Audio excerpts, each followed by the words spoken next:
దేవుని పరిశుద్ధ నామమునకు మహిమ కలుగునుగాక. క్రీస్తునందు ప్రియ దేవుని బిడ్డలారా, ప్రభువైన యేసు క్రీస్తు పరిశుద్ధ నామములో మీ అందరికీ ఈ ఉదయకాల శుభములు తెలియచేయచ్చు ఉన్నాను. ఈ దినమంతయు మీకు మీ కుటుంబమునకు దీవెనకరముగాను ఆశీర్వాదకరముగాను దేవుడు అనుగ్రహించాలని మీ కొరకై ప్రార్థిస్తూ ఉన్నాను. నేటి దినము కొరకు ఏర్పాటు చేయబడిన దేవుని వాక్యము పేతురు 2వ పత్రిక 3వ అధ్యాయం 9వ వచనం.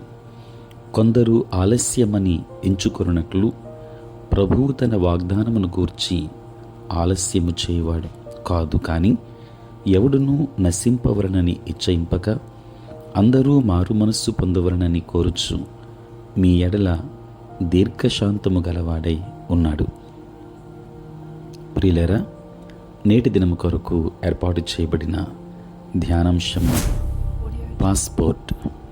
ప్రియులారా, మనము వేరే దేశానికి వెళ్ళాలి అని తలంచినప్పుడు మొదటిగా చేయవలసిన పని ఏమిటంటే మన దేశానికి సంబంధించిన ధృవీకరణ పత్రము, అదే పాస్పోర్ట్ పొందవలసి ఉంది. ఈ రోజుల్లో ఈ పాస్పోర్ట్ తీసుకోవడం అంత సులభం కాదు. ఎన్నో నియమాలు ఉంటాయి, అలాగే ఎంతో సమయము పడుతుంది. చివరికి మన చేతికి పాస్పోర్ట్ వచ్చినప్పుడు ఎంతో ఆనందపడతాం. అప్పుడు మనం అనుకుంటాం, విదేశాలకు వెళ్ళాలన్న నా కల నిజమవబోతుంది అని. ప్రియులారా, దేవుని రాజ్యంలో కూడా ఇదే పద్ధతి వర్తిస్తుంది. మనము వేరే దేశానికి విమానంలో ప్రయాణం చేయడానికి పాస్పోర్ట్ ఏ విధంగా అవసరమో, దేవుని రాజ్యంలో కూడా ఆత్మీయ పాస్పోర్ట్ అంతే అవసరం. ఆత్మీయ పాస్పోర్ట్ అంటే పాప పశ్చాత్తాపము పొందుట. అయితే ఒక శుభవార్త ఏమంటే, ఈ పరలోక పాస్పోర్ట్ ఉచితంగా, పూర్తిగా ఉచితం. ఎలయనగా తమ పాపములను ఒప్పుకున్న వారిని ఉచితముగా దేవుడు క్షమిస్తాడు. దేవుని బిడ్డలారా, మనము పరిశుద్ధ గ్రంథములో చదివిన విధంగా బాప్తిస్మము ఇచ్చి యోహాను మారు మనస్సు పశ్చాత్తాపము గురించి బోధించిన తర్వాత యేసు ప్రభు కూడా వాటి విషయమై బోధించారు. ఈ సత్యం మార్కు సువార్త 1వ అధ్యాయం 15వ వచనములోను, లూకా సువార్త 13వ అధ్యాయం 3వ వచనములో మనం చూస్తాం. ప్రియులారా, యేసు పరలోకమునకు ఆరోహణమైన తరువాత ఆయన శిష్యులు కూడా అదే బోధించారు. ఆనాటి నుండి ఈరోజు వరకు 2000 సంవత్సరాలు గడిచినప్పటికీ ఈ వర్తమానము ఏమాత్రము మారలేదు. ప్రియులారా, ఆ కాలము నుండి ఇప్పటి వరకు దేవుని సేవకులు మారు మనస్సు నిమిత్తమై ప్రజలను పిలుస్తూనే ఉన్నారు. ఇప్పుడు నీ మరియు నా అవకాశం. ఎందుకంటే ఏ ఒక్కడు నశించుట దేవుని చిత్తం కాదు. నీవు పరలోక పాస్పోర్ట్ పొంది ఉన్నావు కాబట్టి ధన్యుడవు. మరి నీ చుట్టూ ఉన్న వారి సంగతి ఏంటి?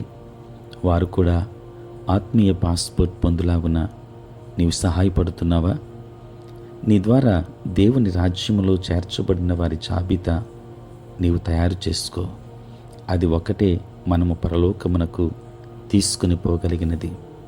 కనుక దేవుని వాక్యాన్ని వింటున్న దేవుని బిడ్డలారా, దేవుని రాజ్య వారసులముగా ఉండడానికి మనలను మనం సిద్ధపరచుకుందాం.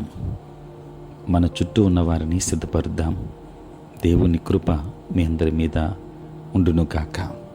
ప్రార్థన. పరిశుద్ధుడైన తండ్రి, ప్రేమ కలిగిన మా యేసయ్య, మీ పరిశుద్ధ నామమునకే వందనాలు, స్తోత్రాలు చెల్లిస్తున్నాను ప్రభు.